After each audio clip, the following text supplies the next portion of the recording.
Hello, back again at Rand Skate Park. Last video was on Thursday, now it's Saturday, a couple of days later. So I'm going to do some more spine stuff. I've had my warm up. I've done some nice satisfying spines. It actually took me like 7 or 8 failures and rolling back in before I got my first one. But now I'm really feeling the rhythm.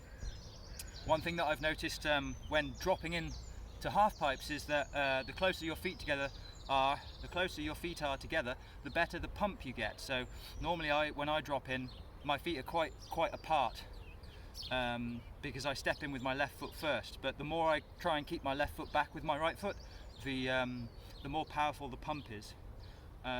One other thing that I did just now was I rolled in, I didn't make the spine, I rolled back and I jumped out backwards and landed on my feet after about 5 attempts, but that was pretty cool. I was very happy with that.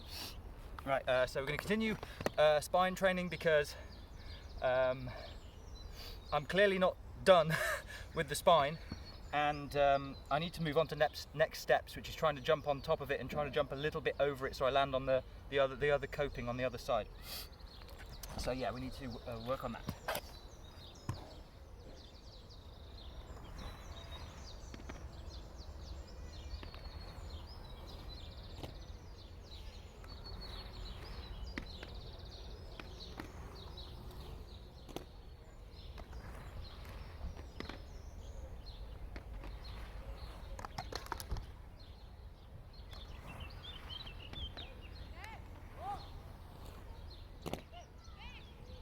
I'm only still filming.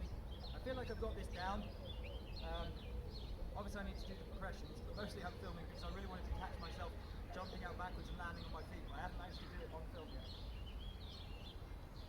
And only once ever.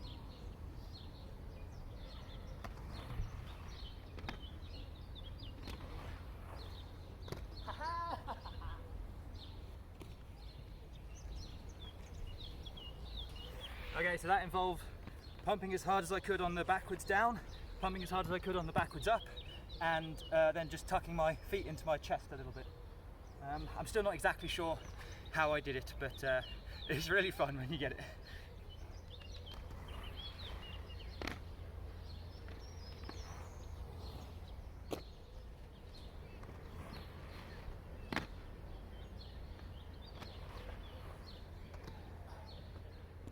So to speak, that was 2 in a row where I managed to land on my feet there. So the good thing about this is that I've got 2 things to practice. If I succeed on the spine, great, I did the spine.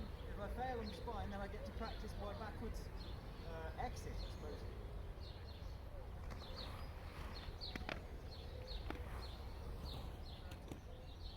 What I'm really aiming for with this training is to make rolling over the spine and, you know, having the body and getting the pump right on this side and the other side, getting that all locked down so much that I don't have to concentrate on that when I'm trying to jump the spine. So I don't have to worry about getting in, I don't have to worry about getting out, and I don't really have to worry about getting on top of the spine. The thing that I need to worry about is making sure that my body is getting ready for the drop-in on the other side. Or at least I will be. For now though, I'm just going to get this into pure muscle memory. Like I said this morning, it took me about 10 tries of going up and coming back down again before I got my first one. So clearly it's not automatic yet.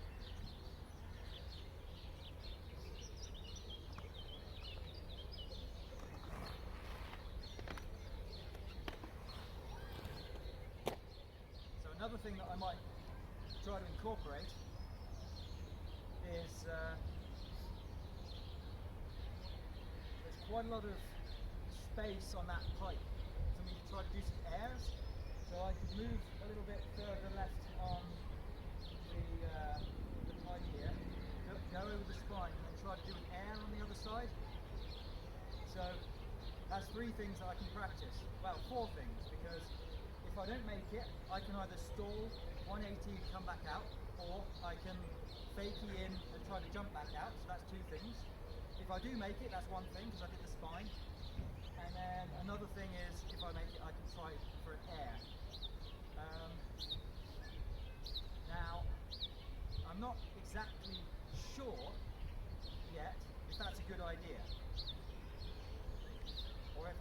focusing on hammering this move into muscle memory. There's something to be said for switching up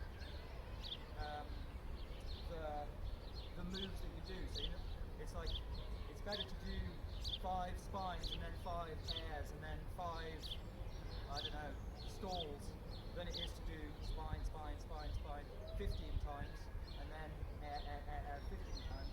There's something to be said for mixing that up, but I'm not sure on the science. It's been a long time since I studied that.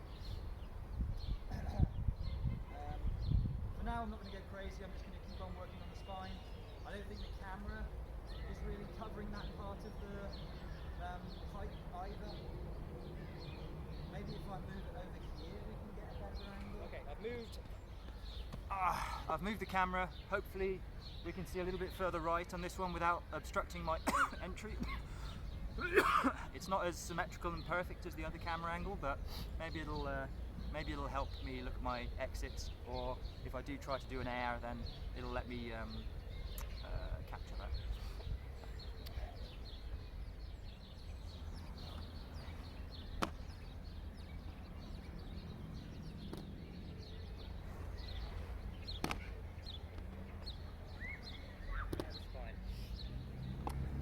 I've decided to move the camera back because what I want to do is to be able to air the spine, and trying to split my attention with other things I don't have the mental capacity to do it. And when I do air the spine, I want to have a really nice symmetrical camera angle from the previous place, so that I can see exactly what went right or wrong. Okay, we're back in the same spot again. I want to have that nice symmetrical view if I ever manage to air the spine in this session. So we've moved the camera back. I don't think splitting my focus is between airs and whatnot is well, I'm so indecisive, because the thing is that I enjoy the learning. By the time, for example, drop-ins, it took me quite a long time to learn those, it took me quite a long time to overcome the fear, and the whole process was really why I love skating so much. So there's almost this argument for the more you learn, the less fun you can have. It doesn't really sound right. Maybe there's a better way of putting it, but if you're really good at all of your moves, there's less to learn, and there's less holistic benefit from doing the skating. However, so the reason I say that is, if I'm splitting all these things up, I'm slowing down my learning on getting over the spine, because I'm splitting my attention. So I was going to say, I don't want to do that, I just want to learn the spine and I want to be able to do it.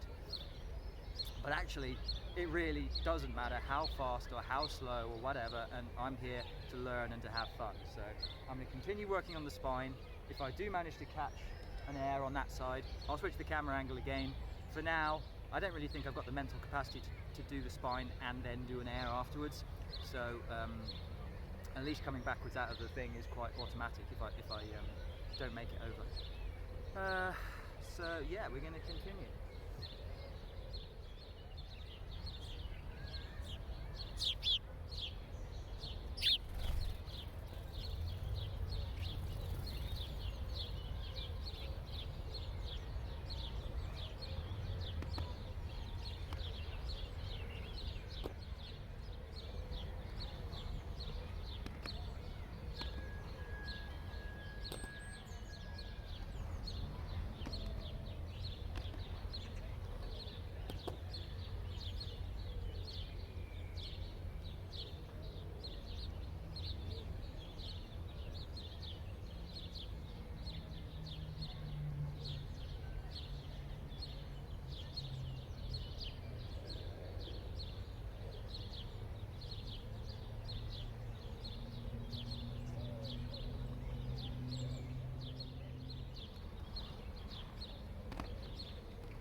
Hello!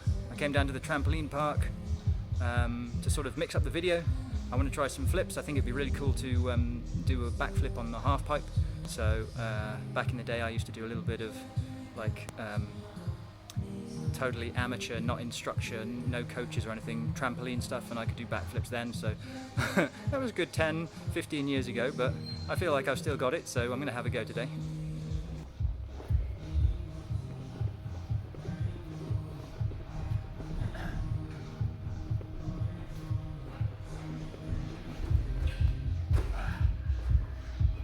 Well, I got over, but that wasn't very well tucked.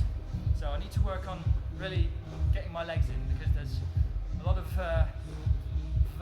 what is it, G-forces I suppose to overcome when you're trying to tuck your legs, because I need to be able to do it without jumping that high. So I try and do a small one. Still using the trampoline for it, but I can spot the landing, which is nice.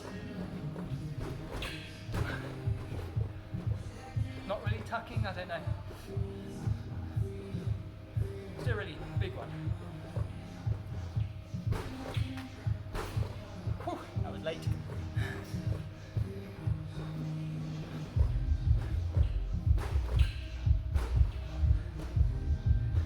Oh yeah, it's all coming back to me.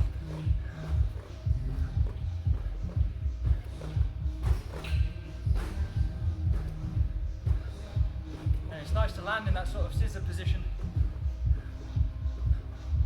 because on the skates I'll be landing like that too.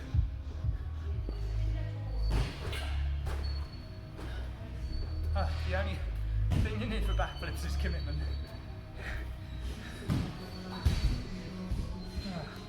Even if you half commit, then you land on your knees, or you know, it's only if you fail to commit completely that you land all messed up. I wonder if I can do a round off to a backflip.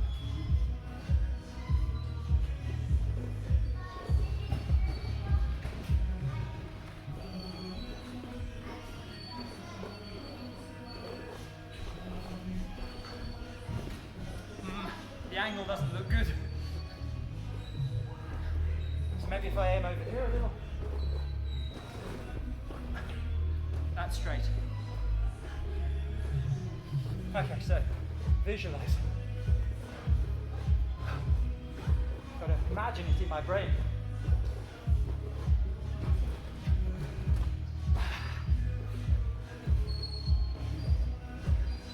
Great. You see that? That's a round off backflip, that is. That's the first time I've ever done one. Did you see it? No. Oh, okay. Here we go. It's a cartwheel, like this. Yeah. Put your hands with your feet together. That's a round off. And then it's backflip.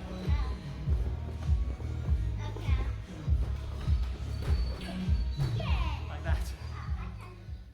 Well, the memory of my camera ran out again, so I'll record the wrap up here.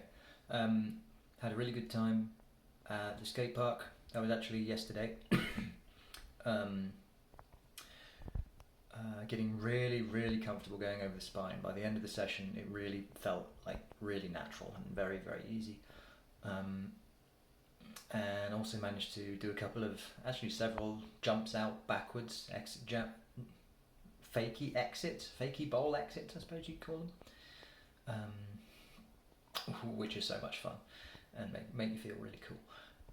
I did a bunch of spine crossings with like little jumps onto the top of the spine rather than sort of rolling, which felt good and got some progression, but I didn't feel like I was getting my body forward enough to clear those and then be in the right body position to go down on the other side if I was to jump the whole thing. So that's definitely something that I still need to work on. Then earlier today, it was off to the trampoline park with my daughter. So she went off and played. She just found, a kid, and they started playing together. And then I had some time alone to practice some flips and stuff. Haven't done a backflip for, I was probably 10 years. But it came back really easily. And I think actually the skating helped because, like I said in the video, the only thing you really need for a backflip is commitment. because you can see you're landing on the way down, and then it's just a case of landing on your feet, which is very easy. It's just the going over backwards part which is scary. So having done that previously on the trampoline, so I sort of knew in my brain what it was going to look and feel like, and of course all of the practice skating, having to commit to moves and push through fear and just like make it happen, it came back very, very easily. And at the end of the video there, I did a round off and then a backflip as well, which is another thing that I've always wanted to do, and I feel like I'll be able to do that on solid ground, but I'm not sure. So it's probably crash mat first. I can do cartwheel and then a backflip with a crash mat. If I land with my feet just in front of the crash mat, then I'll continue backwards onto the crash mat, and that'll be fine. So yeah, I'm looking forward to improving that as well. But yeah, it was a really good session. Thanks for watching, and I'll see you later.